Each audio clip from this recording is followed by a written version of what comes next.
नमस्ते भैया बहनों। कक्षा 9वीं की इस कक्षा में आप सभी का स्वागत है।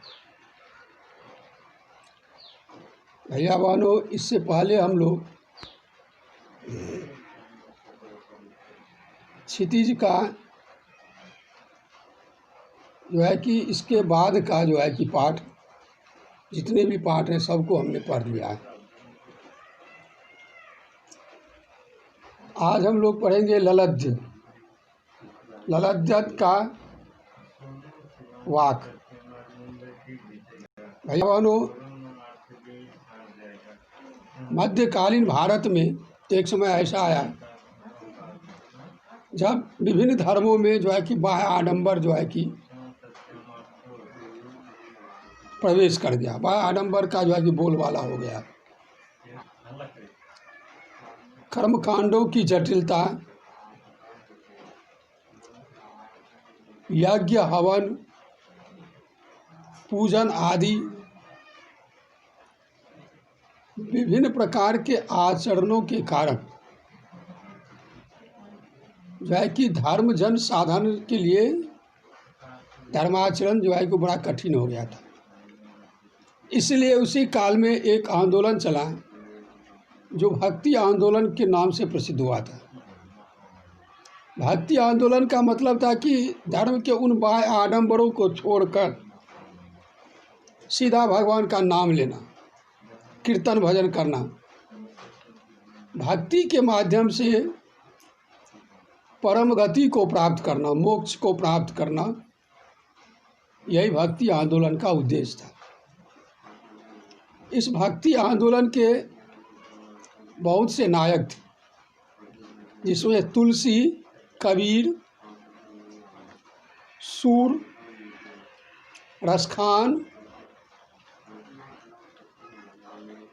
मीरा,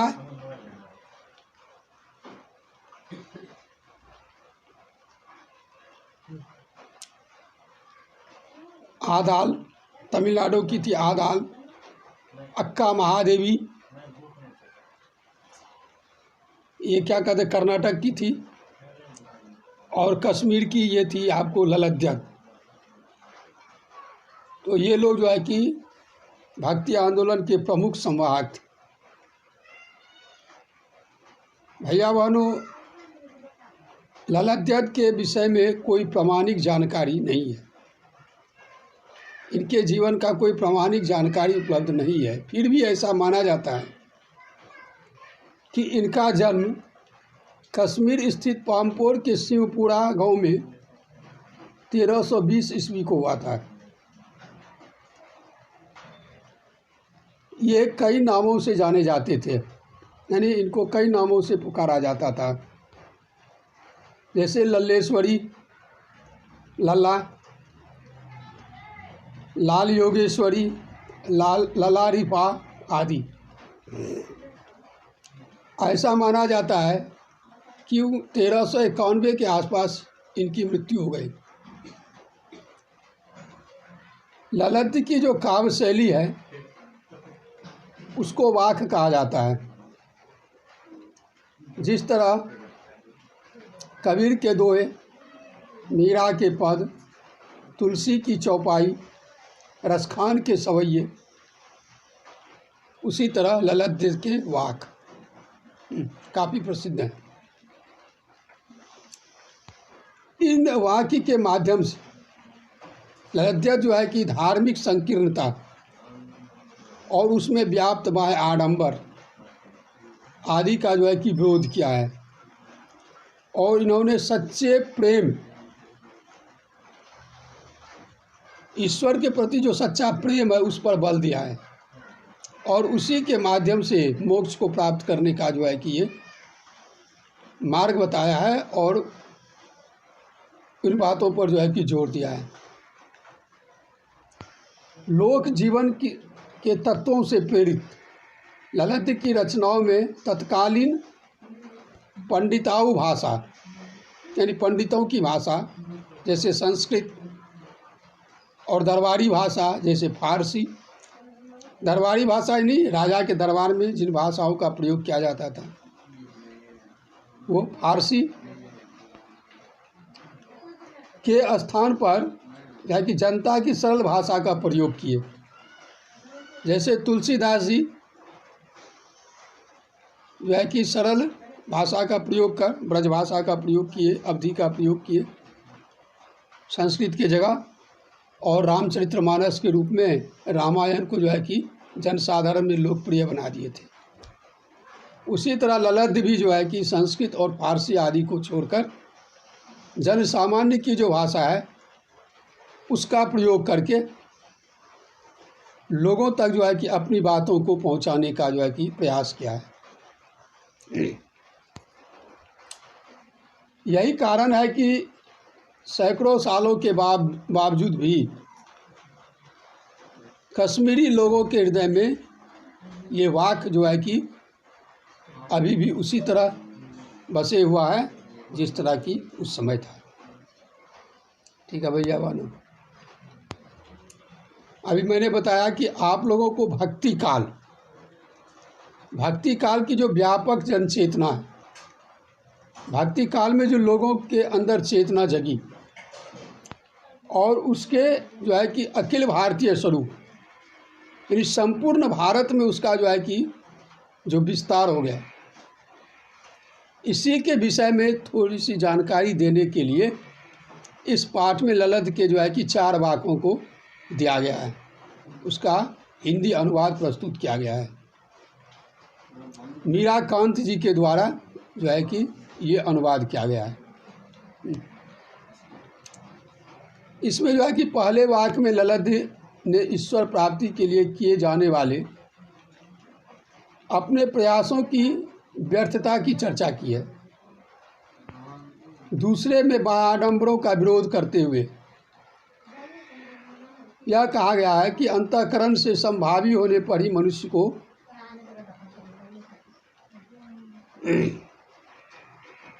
मनुष्य की चेतना व्यापक हो सकती है। दूसरे शब्दों में इस मायाजाल में कम से कम लिप्त होना चाहिए। तीसरे वाक्य में कवित्री के आत्मलोचन की अभिव्यक्ति है। वे अनुभव करती है कि भवसागर से पार जाने के लिए सत्कर्म ही सहायक होते हैं, अच्छे कर्म ही सहायक होते हैं। भेदभाव का विरोध और ईश्वर की सर्वव्यापता का बोध चौथे वाक्य में है। ललद्द ने आत्मज्ञान को ही सच्चा ज्ञान माना। तो देखिए आगे क्या है, कहती है कि रस्सी कच्चे धागे की खींच रही मैं नाव, जाने कब सुन मेरी पुकार, करे देव भव सागर पार।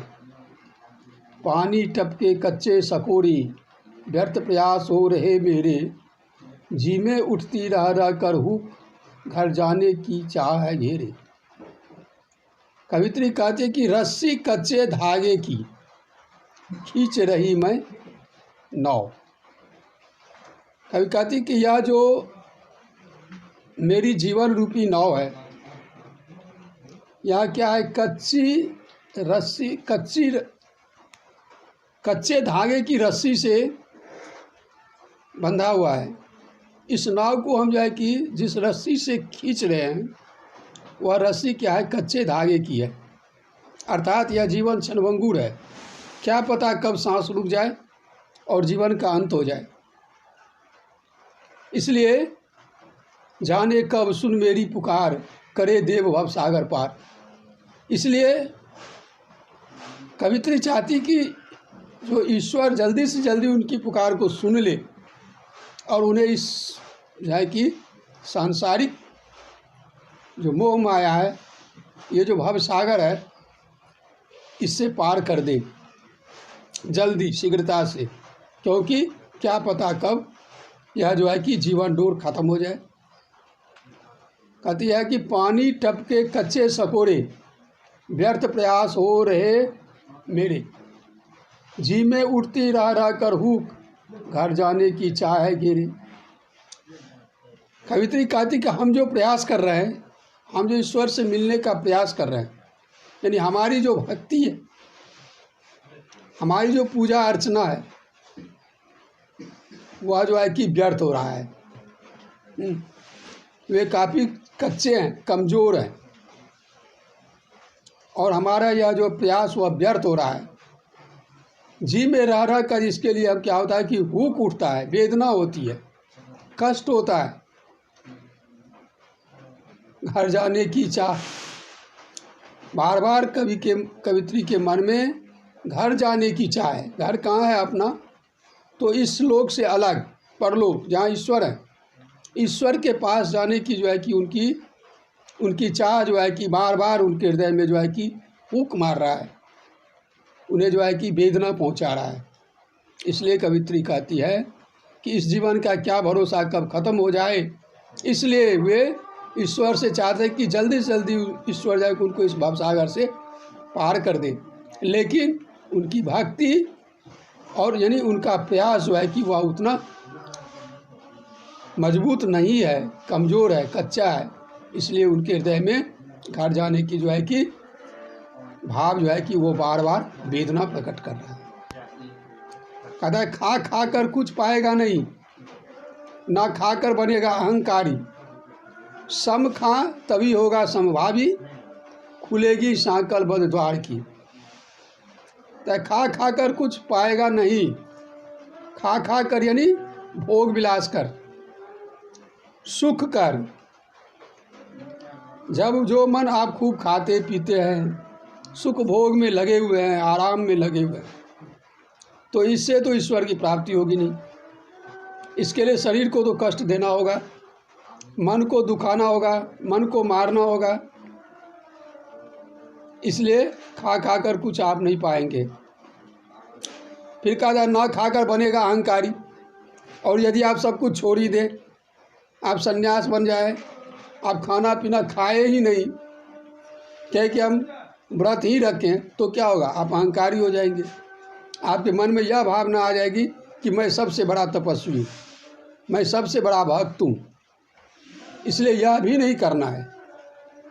ना बहुत खाना है, ना बहुत भोग विलास में जाना है, और ना ही साफ खाना छोड़ना है।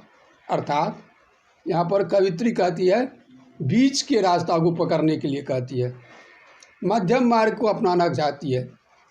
ना खाना अधिक खाए, ना अधिक भूखा रहे, अर्थात ना बिल्कुल ही भक्ति करे और ना संपूर्ण ही भक्ति, केवल भक्ति ही करे, ऐसी स्थिति नहीं। दोनों के मध्य का जो है कि रास्ता अपनाएं, तभी जाकर क्या होगा, आप जहाँ जाना चाह रहे हैं वहाँ जा पाएंगे। तो सम खा तभी होगा समभावी। सम मतलब होता है बाह्य और आंतरिक इंद्रियों का निग्रह। बाह्य और आंतरिक इंद्रिय जो है उसको वश में करना। जब हम अपनी इंद्रियों को वश में कर लेते हैं, हम इंद्रजीत हो जाते हैं, तब क्या होगा? समभावी, तभी होगा समभावी। समभावी मतलब समान भाव से देखने वाला, सब कुछ में समभाव देखना, ना कोई छोटा ना कोई बड़ा, ना अमीर ना गरीब, सब में बराबर। तब आप समभावी होंगे, और जब समभावी होंगे तो अब क्या होगा? खुलेगी सांकल बंद द्वार की। आपकी जो अज्ञानता है वो दूर हो जाएगा, आपकी अज्ञानता दूर हो जाएगी, आप में ज्ञान का संचार होगा, और आपका जो ये क्या कि आपका जो है कि ईश्वर प्राप्ति की जो राह है वो खुल जाएगा। आप वहाँ तक पहुँच जाएंगे, आपको आत्मज्ञान हो जाएगा। आगे कहती है आई सीधी राह से गई न सीधी राह, सुसुम सेतु पर खड़ी थी बीत गया दिन आ, जेब टटोली कौड़ी ना पाई, माझी को दूर क्या उतराई। यहाँ कवित्री कहती है कि आई सीधी राह से गई न सीधी राह। जब आप जन्म लिए तो उस समय आपके पास कोई छल प्रपंच कपट नहीं था। यह जो आत्मा थी वो शुद्ध था, हमारा जो विचार था वो शुद्ध था, कुछ नहीं था। लेकिन गई न सीधी राह। जब आगे इस लोक में आए, बड़े हुए, पले बड़े, तो क्या करने लगे? छल प्रपंच, माया मोह में फंस गए और छल प्रपंच करने लगे। यानी सीधी राह नहीं चले। सुषुम सेतु पर खड़ी, या सुषुम सेतु का मतलब है सुषुम्ना नाड़ी, सुषुम्ना नाड़ी रूपी पुल पर, यानी हठ योग में शरीर के 3 प्रमुख नाड़ियों में एक नाड़ी है सुषुम्ना, जो नासिका के मध्य भाग में ब्रह्मरंध्र में स्थित होता है। तो वही यहाँ पर कवित्री कारिका सुषुम सेतु पर खड़ी थी, यानी हठ योग में लगी थी। बीत गया दिन राह, हठ योग करते हुए भी यह दिन बीत गया, अब आहें भरते हैं। कहता है जेब टटोली कौड़ी ना पाई, और जब अब देखता हूँ कि क्या मिला, ये जो कठोर तपस्या किया, हठ योग किया, उससे मिला क्या? तो कुछ नहीं। जेब टटोली कौड़ी ना पाई, माझी को तू क्या उतराई। अब मैं ईश्वर को क्या जवाब दूँ, अपने मालिक को क्या जवाब दूँ, अपने गुरु को क्या जवाब दूँ कि मैंने क्या किया। जी हाँ, थल थल में बसता है शिवी, भेद न कर क्या हिंदू मुसलमान, जानी है तो स्वयं को जान, वही है साहिब से पहचान। कवित्री कहती है कि थल थल में बसता है शिवी, कण कण में, नर में, नारी में, जड़ में, चेतन में, जल में, थल में, नभ में, आकाश में, सब में ईश्वर वास करते हैं। यहाँ शिव का अर्थ है ईश्वर। भेद न कर क्या हिंदू मुसलमान, कोई जाति भेद नहीं, कोई धार्मिक भेद नहीं, हिंदू मुसलमान सिख ईसाई इसका कोई भेद न कर, इसमें कोई भेद नहीं है। ज्ञानी है तो स्वयं को जान, यदि तुम ज्ञानी हो तो अपने अंदर झांको, आत्मज्ञान को देखो। जब आत्मज्ञान हो जाएगा तो क्या होगा, वही है साहिब से पहचान। आत्मज्ञान ही सबसे बड़ा धर्म को पहचानने का मार्ग है। आत्मज्ञान के माध्यम से ही हम ईश्वर को प्राप्त कर सकते हैं। ईश्वर को प्राप्त करने के लिए आपको कहीं नहीं जाना है। कबीरदास भी कहते हैं कि काशी काबा, मंदिर मस्जिद कहीं घूमने से कोई फायदा नहीं है। ईश्वर तो घट घट में बसते हैं, ईश्वर तो मन के अंदर बसते हैं। तो इसलिए यहाँ पर ललित भी वही कहती है कि ईश्वर की प्राप्ति के लिए कहीं नहीं जाना है, वह तो हमारे मन में ही बस रहा है, और हमें अपने मन में ही झांकना चाहिए, यानी आत्मज्ञान की प्राप्ति करनी चाहिए। आत्मज्ञान की जब प्राप्ति हो जाएगी तो हम ईश्वर से मिल जाएंगे, हमें जो है कि मोक्ष मिल जाएगा। ठीक है भैया भानु, आज इतना ही। वीडियो बड़ा हो रहा है, कल फिर मिलेंगे, तब तक के लिए नमस्ते।